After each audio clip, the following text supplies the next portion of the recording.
हाँ, अली मौला ने तो दीद ही बदल दी। पहला उन्वान क़यामत के बारे में हम नहीं जानते, अहवाले विलादत अइम्मा के बारे में हम नहीं जानते। तीसरा उन्वान जिसे हम नहीं जानते वो है इस्म आज़म।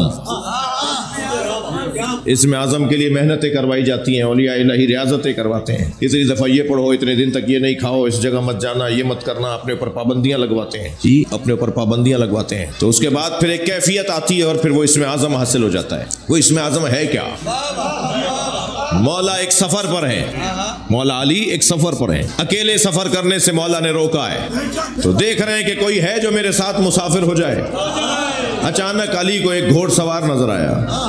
आपने अपनी सवारी उसके करीब की, उससे पूछा कहाँ का इरादा है। उसने मंजिल बताई तो हजरत ने फरमाया मेरी मंजिल भी वही है। ना तुम्हारे लिए तन्हा सफर करना अच्छा है ना मेरे लिए, तो हम साथ चलते हैं। दोनों के घोड़े दौड़ रहे हैं। मौला ने पूछा हो कौन? उसने अपना तारुफ करवाया तो एक यहूदी था, हजरत के साथ चल रहा था। तेज घोड़े दौड़ रहे थे कि अचानक एक ऐसी वादी में दाखिल हुए कि जिसके आगे पानी था। जाना उस पार था, रास्ता नहीं था जो उस पार जाए। तो जैसे ही गहरा पानी इसने देखा तो इसने अपने कपड़ों में से, अपने सामान में से एक चादर निकाली और वो पानी पर फैला दी और उसका घोड़ा उस पे से चलकर उधर चला गया। वहां जाकर उसने चादर का कोना खींचा तो फिर दोबारा से पत्थर चादर बन गई। उधर जाके कहने लगा मेरे पास तो इसमें आज़म है, आप कैसे आएंगे?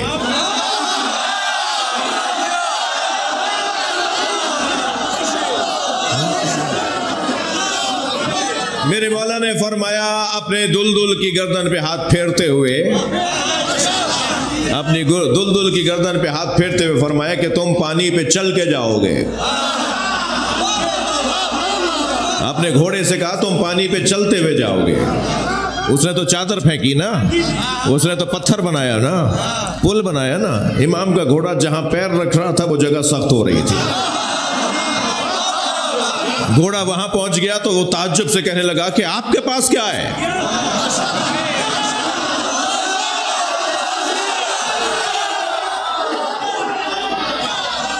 कहने लगा मेरे पास तो इसमें आज़म है, आपके पास क्या है? हजरत ने फरमाया वो इसमें आज़म क्या है?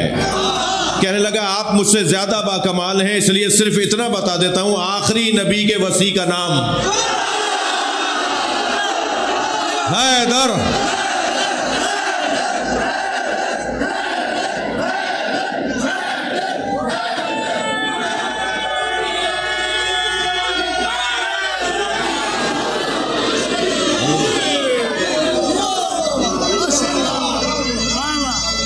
माशाअल्लाह, माशाअल्लाह, माशाअल्लाह, माशाअल्लाह। भाई ये मोहब्बत इतनी काफ़ी है। वो जो आप मुझे खुश हो के कुछ दे रहे हैं वो इमाम बारगाह में दे दीजिएगा। एक सलवात पढ़े जरा, मोहम्मद व आले मोहम्मद।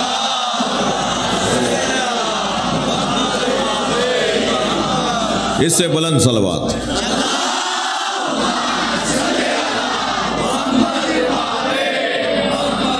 थकेंगे नहीं मेरी बातों से आप। क़यामत हम नहीं जानते, अहवाले विलादत आइम्मा हम नहीं जानते, इसमें आज़म हम नहीं जानते। बस अजीज़ों मैंने बहुत देर लगा दी, मुझे माफ़ कीजिएगा, रास्ता बड़ा तवील था, धुंध की वजह से हम तो सुबह से निकले हुए हैं। लेकिन नहीं, मैं आपका ममनून हूँ, आपका ममनून हूँ जी। मोमिनीन पारा चनार का जो मसला है वो पाकिस्तानियों का मसला है। पारा चनार कोई अफगानिस्तान का शहर नहीं है, पारा चनार पाकिस्तान का शहर है। कई लाख लोग वहां पर रहते हैं। तीन तरफ से अफगानिस्तान का बॉर्डर लगता है, एक तरफ से पाकिस्तान के शहर शुरू होते हैं। इन लोगों को रास्ते में गुजरते हुए मारा जाता है, इनके बच्चों को मारा जाता है। एक मुद्दत से ये मजलूमियत का सिलसिला है जी। अब बहुत हो गई। अभी तो लाहौर, पेशावर, कराची, मुल्तान, झंग, रावलपिंडी में एहतजाज की सूरत में पुरअमन अंदाज से आप बैठे हुए हैं। अगर पारा चनार में अमन कायम नहीं हुआ तो फिर शायद मेरी गुजारिश, इल्तिमास, मेरी इल्तिजा आप तक भी आ जाए कि आरिफ वाला में भी बैठ जाइए।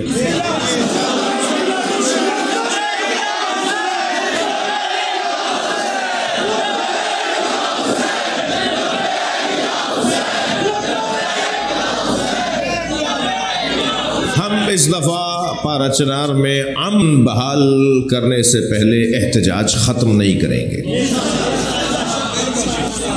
और जो ये कह रहे हैं कि साहब ये पेशावर का मसला है, पारा चनार का मसला है, ये KPK का मसला है, इसे वहीं हल होना चाहिए, तो मैं उनसे कह रहा हूं कि कश्मीर का मसला भी कश्मीर का है।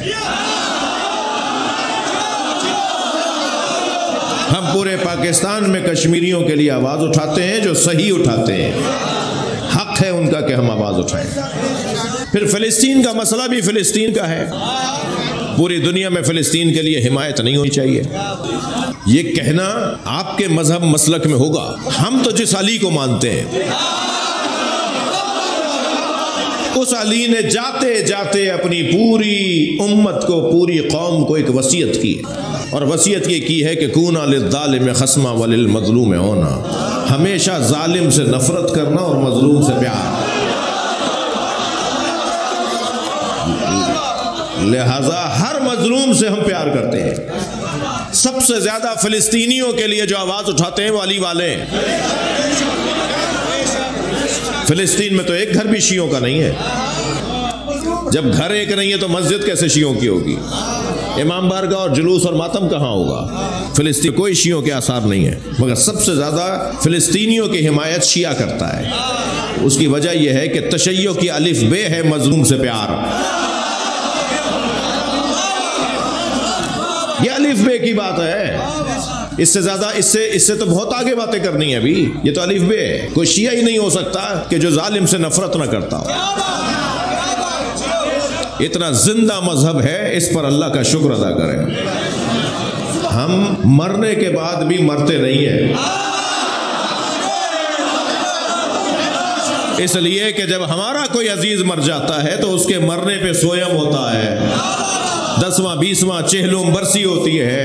वो जाता एक है, हिदायत लाखों को मिलती है। ये मजलिस ऐसा हिदायत है ना, इसमें क्या होता है, क्या बातें हो रही हैं इसमें? अगर एक जुमला भी इस बच्चे को मेरा समझ में आ गया और इसका रवैया बदल गया तो यही तो इसाले सवाब है। अब जब तक ये बच्चा अच्छा अमल अंजाम देता रहेगा, मरहूम और मग़फूर के नाम अमल में भी इजाफा होता रहेगा। हमने इमाम बारगाह किसी को बुरा बोलने के लिए नहीं बनाए। मुहज़्ज़ब कौमें किसी को गालियां नहीं देती। हमने इमाम बारगाह अच्छों को अच्छा बोलने के लिए बनाए, अहले बैत के फ़ज़ाइल सुनने और पढ़ने के लिए बनाए। अब अगर मैं मौला अली की अफजलियत को बयान करूं और किसी का चेहरा फीका पड़ जाए तो मेरा क्या कसूर है?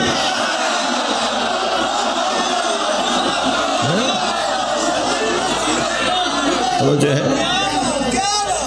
तो वो जो यकसानियत के उन्वानात हैं उनमें एक उन्वान दोनों के आने का अल्लाह ने एहतमाम किया है। दोनों अपने अपनी वालदाओं के साथ दुनिया में आने से पहले बातें करते थे। दोनों अल्लाह की तरफ से भेजे गए। और चौथा उन्वान यह है कि दोनों को मस्जिद में मारा गया।